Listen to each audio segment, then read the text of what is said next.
Нью-Йорк қаласы, Уильямсбург ауданы. Адамдар жиналып жатыр.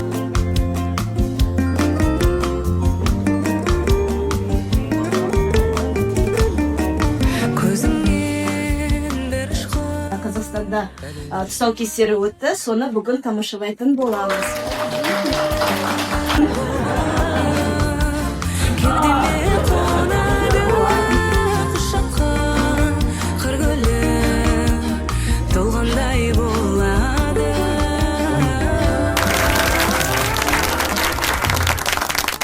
Өте қатты ұнады. Арасында отырып жылап алған кезімізде болды. Керемет әсер алдық.